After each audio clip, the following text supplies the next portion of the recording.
Uno stronzo di 30 anni che violentava ragazzine.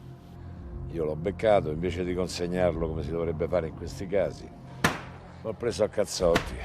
E magari è per questo che ti hanno trasferito ad Aosta. Ha tutta una classificazione per le sue rotture di coglioni.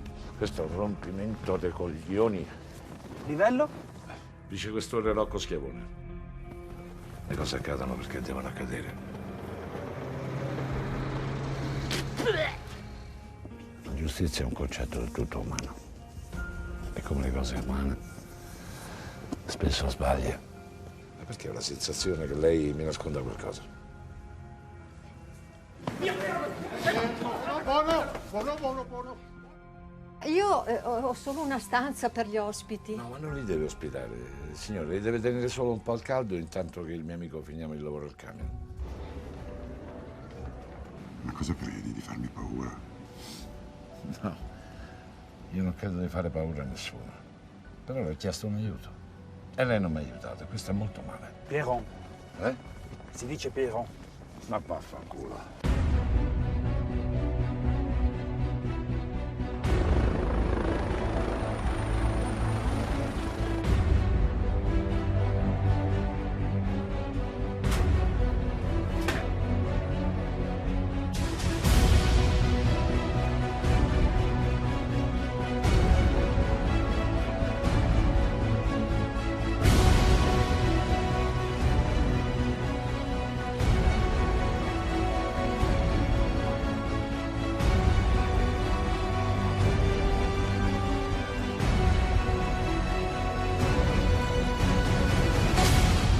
Questa vita sua già di merda gliela renderò un inferno.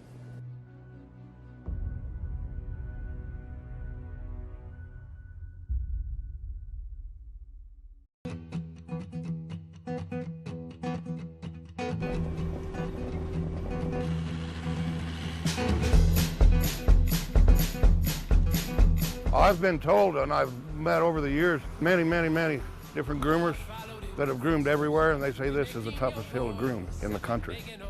This mountain is unlike any mountain. The amount of maintenance that it requires for the lifts to spin, for the general public to get up, the maintenance required is amazing. Seamless corduroy, 80-mile-an-hour corduroy. That's what we shoot for every night. You can't leave ridges, you can't leave holes, you can't leave windrows. There's no need to get more. I get what I got, and that's good. The morning AM shift starts at 12:30 and goes till opening. The other shift starts at 4:30 when they close the lift and goes till we come in. It takes a lot of getting used to. It's a lot easier when you're a lot younger than I am, actually. I'm 12:30 a.m. to 8:30 a.m. Get off at 8:30 and you're right there at the mountain when it opens at 9. It's cool to go hit your own runs that you did, ski your own corduroy. There's so much more to it than people think. It takes years to become a good groomer. And you never quit learning. 27 years, I've still learned stuff.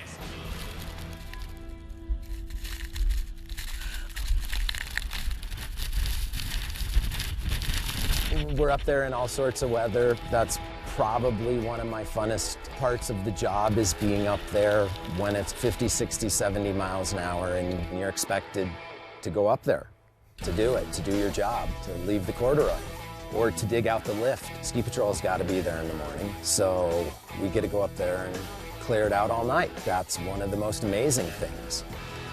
A winch cat is a specialized snow cat that's used when the terrain steepness requires the assistance, both going uphill and downhill, of the winch.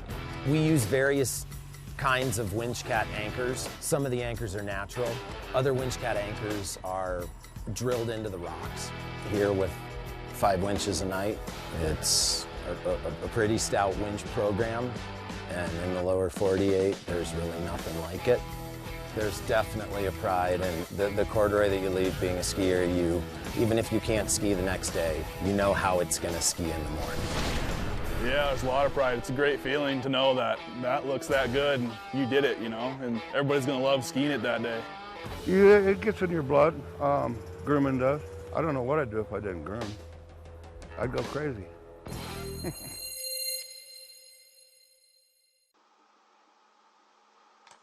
Rocco is a real bastard, and there are very few acts of kindness for those around him. Instead, we found him ready and willing to risk everything for strangers. Why this selective goodness? It is not selective goodness. Rocco has heart for those left behind, for those who stand alone, for those who no longer have a saint to pray for. Nowadays the classic crime is disappearing, outclassed by high-tech laboratories and the scientific investigations that make it look extremely easy to solve crimes. Rocco instead is old school, and to resolve cases he often relies on intuition and paperwork. Don't you think you have left him too far behind compared to investigative techniques? The high-tech laboratories are those in the American TV series. In reality, things are not like that. The only technology that works seems to be that of phone traceability. The DNA, instead, is a very simplistic way of looking at reality. When you look into details of an investigation, you realize that all this precision is not there after all. I still prefer, narratively speaking, humanity to the supposed science of today's investigations. Rocco is sad and depressed, to the limit of endurance, and downloads all his discomfort on others with scornful irony and malice. Yet it makes us laugh. Why do you think the readers have so much fun with his vitriolic jokes and rudeness? Perhaps because it is unsettling. But I think the key thing is not to make the jokes just to be fun. I haven't built dialogue exclusively for laughs. If so, you would notice only the artificiality of the act and the futility of writing. The jokes, as comic reaction in life, should be natural and only arrive when time is right. How did you choose the Hindu mantra in Pista era? I have a lot of books at the house on yoga and Indian religion.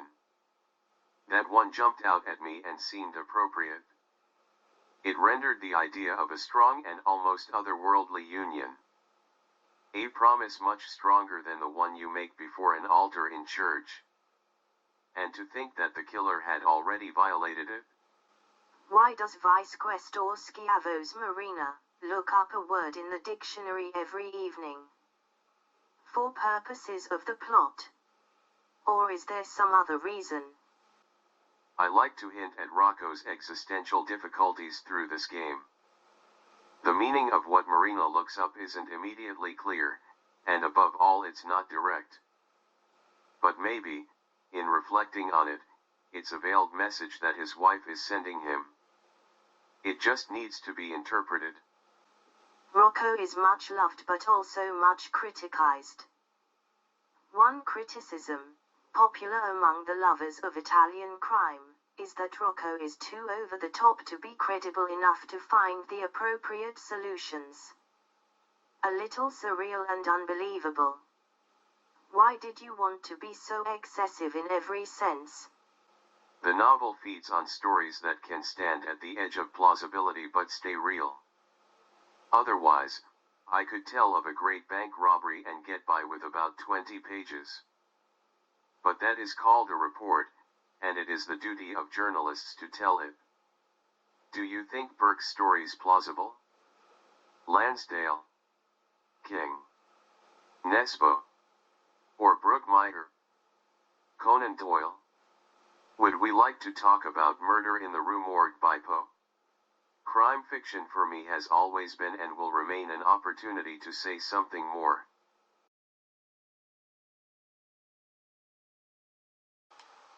In Italy, the color yellow means more than you think.